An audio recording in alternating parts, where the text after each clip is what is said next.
started, I suppose it was about the 10th grade. I had never bought much music, I just listened to whatever was played. So who are you? My name's Jeffrey Lewis, here from New York City, on tour with my band. Nice. What did you think of the weather today? Seems nice, must be like this pretty frequently around these parts. Yeah, good fall weather. So I know that you spent a couple of months in Austin around the early 2000s. What did you think of your time here? I didn't know anybody when I arrived. I just got off a Greyhound with my backpack and a guitar and a few cassette tapes and a Walkman, and I immediately made my way towards the only thing that I knew in Austin, which was the Mojo Cafe, which I think is maybe not there anymore. I don't know. Yeah, I just had that written down on a little scrap of paper. Somebody in New York had told me about this cafe that I should go to. And then on my way there, I saw the Sound Exchange record store, which isn't around anymore either, but that was like a major kind of pilgrimage to Mecca for me, to see the Daniel Johnston mural on the side. And it was interesting because being in Austin in the year 2000 and 2001, people were saying things like, oh, you should have been in Austin 5 years ago. You missed all the scene. All the cool stuff is gone, and blah, blah, blah. But that's, it's always the way a city is. So, even that already, if we're talking 2000, 2001, that's, a long time ago already. So a lot of things are gone between then and now. And, but it was a really great experience for me. It was a very lonely and strange time to be in a city where I didn't know anybody and just walking around these desolate streets and not knowing where I was going and just trying to play a lot of open mic nights and, making my little comic books and trying to get illustration jobs. I did a mural for a clothing store called Good God, but that's not there anymore either. I guess the wall that the mural was on is gone. I lived at the New Guild Co-op on 23rd Street. Last I heard, that was still there. Yeah. I listened to your song about that. Have you been there recently? No, we just pulled into town today. It's been a couple of years since I was in Austin, so I haven't.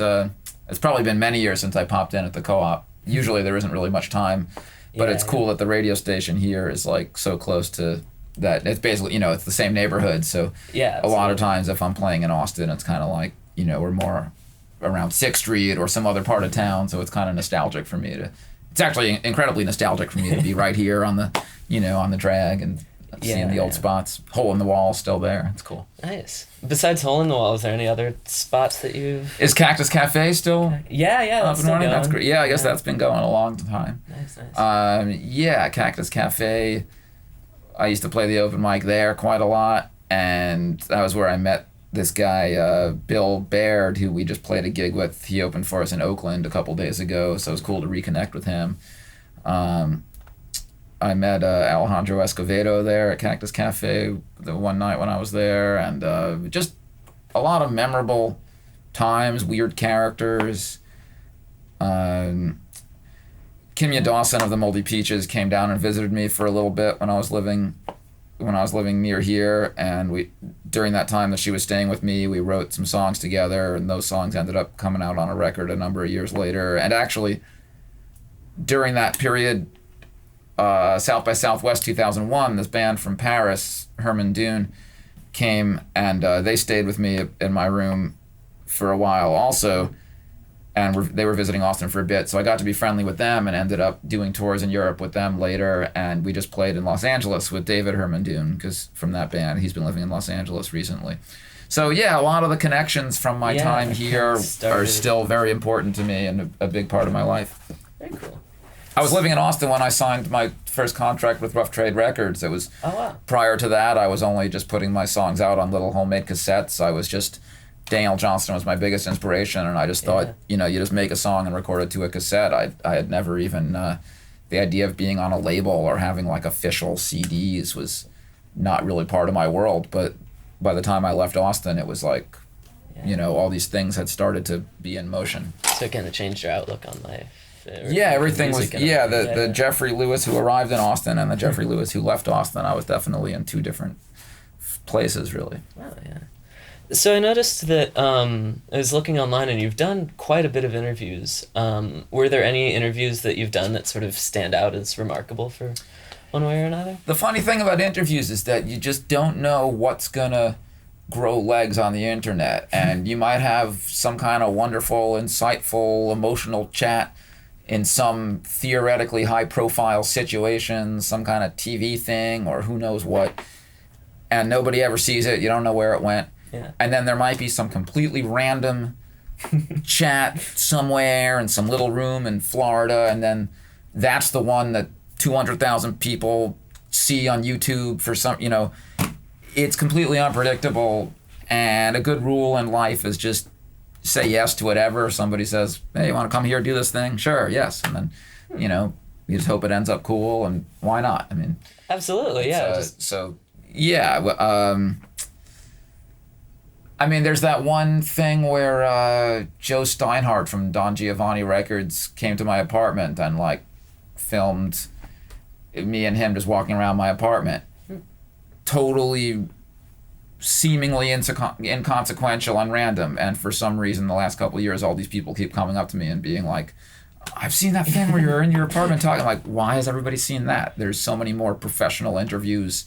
There's stuff I did for the New York Times. Like, how come nobody's seen that? It's totally very random. Absolutely, yeah.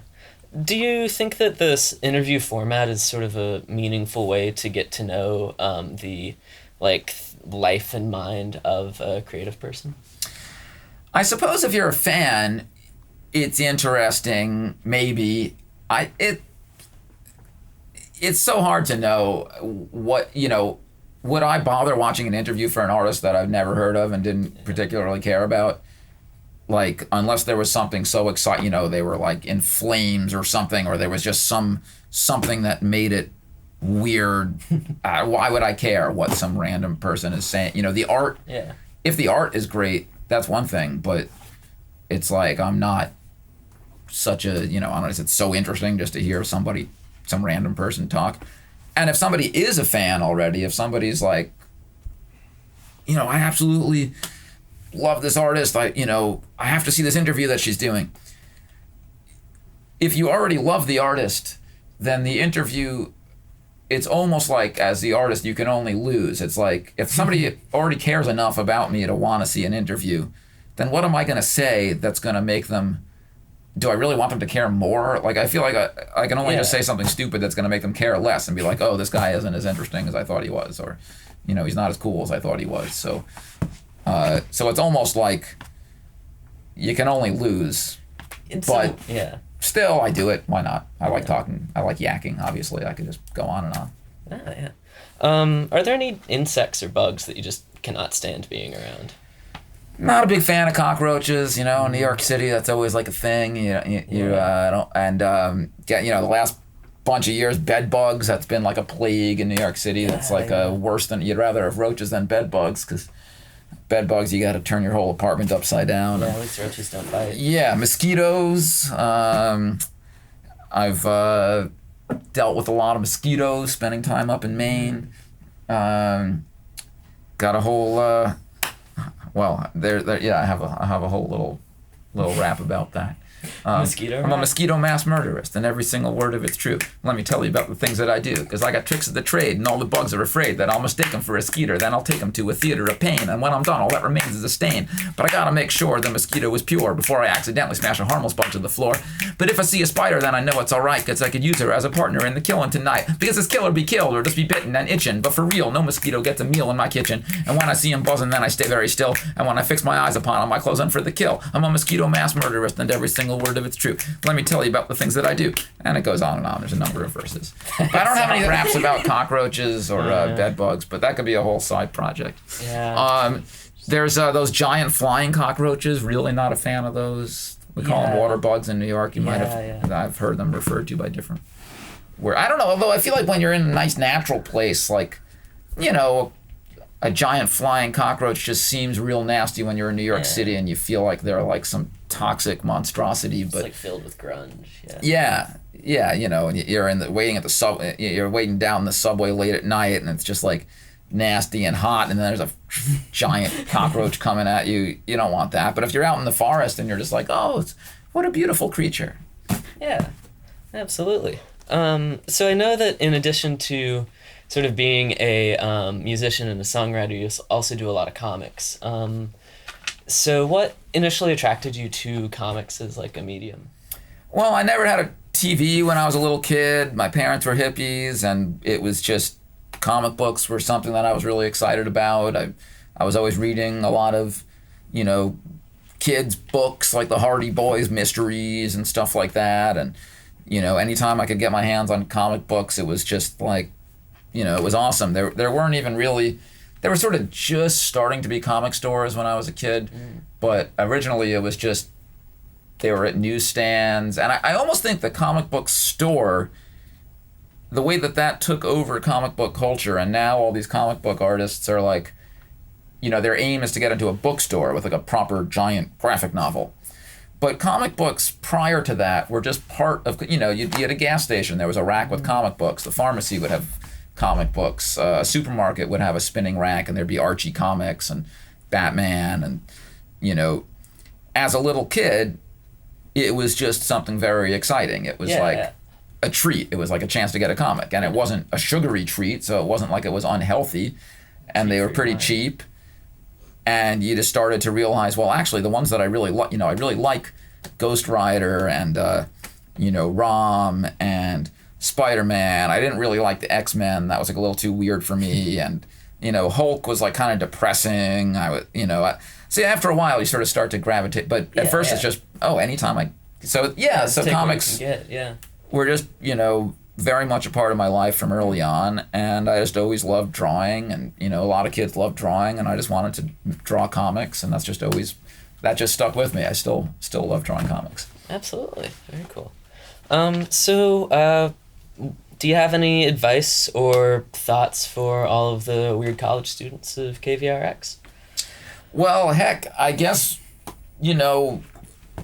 my weird career is so unusual in the sense that it's not it all, things just kind of happen randomly, and I guess the best thing I can say is if there's something that you're into doing, just keep on doing it. The more you do something, the better you get at it. Nobody is great right off the bat. I mean, and even when you do something great, the next thing that you do might be kind of lame. Like the next 10 things you do might, but if you just keep on doing it, whatever it is, filmmaking, journalism, anything, making bagels, it's just a weird phenomenon that the more you do something, the more you learn about it, the more you kind of advance in your craft and your knowledge. And I'm certainly a much better comic book artist and songwriter now than I was 20 years ago, and I hope I keep on doing it and keep making things that I feel excited about. And I've been lucky enough that has turned into like how I'm making money to survive from. But even if it wasn't, I would like to think I would still be doing it because it just feels good to do. It feels good to feel your own strength at your own craft. I mean, if I was making bagels and I made a particularly good bagel, I'd be like, I couldn't have made this bagel 20 years ago. This takes real mastery. So you just feel awesome about yourself when you feel like you've done something cool. And at college age, you haven't had that much time to work. You're probably not going to make your greatest film or your best, investigative journalism piece or whatever. But it's just a step on to how awesome you're going to be 10 years from now and 20 years from now if you keep on doing it. So. Yeah, I mean, I don't know. I've still got plenty to learn, so I got to keep on doing my stuff too. Definitely. What is next for Jeffrey Lewis? What have you got? Well, this U.S. tour has been great. We've definitely had a lot more fans coming to shows on this tour than previous ones, whether that relates to our new album that came out last week or whether it's just things have just been building up over time in general, or whether, I don't know, maybe next month everybody's going to be bored of us. You just don't. I've been doing this so long, it's kind of like I've seen things go up and down, and the only thing that's really important for me next is like, what's the next song I'm gonna write and what's the next comic I'm gonna make. I have a new comic book that is almost finished. When I get home to New York next week, I'm gonna hopefully start working on the final pages of that. I'm doing a little press tour in England in January to promote the new album, just doing some interviews and in-stores and radio stuff. So I really hope I get the new comic finished in time to take it with me on that trip. European tour in February and March. Southeastern USA tour probably April or May. And yeah, my book about Watchmen, I've written this book that was like this big sort of 200-page critical analysis. I think it's the best analysis that anybody's ever done of Alan Moore's Watchmen comic. I've been working on this project for, really about 20 years. It's very close to getting published. Wow. The book designer just has to finish laying it out. So I hope that comes out soon. Yeah, project. I mean, I got many projects, but those are some things that I have on the horizon. Cool. And then just one last question: if you could get your hands on a bucket of Krongu green slime, what would you do with it? Well, I guess maybe I would water my plants with it and see if it has amazing restorative powers. Actually, I'm going to need that because when I get home, I don't know if anybody's been. I think my plants are probably all going to be dead by the time I get back home to New York. So, yeah, I would water some plants with it and hope that it has, nutrition in it. Yeah. Cool. Thank you so much for coming. Cool. Well, thanks for having us. I guess we're gonna play some tunes. Yeah. Sounds good. Thanks, y'all. Awesome. Killer rat. That was so Oh, cool. thanks. Yeah. Well, there's plenty more. I didn't want to go on and on with it.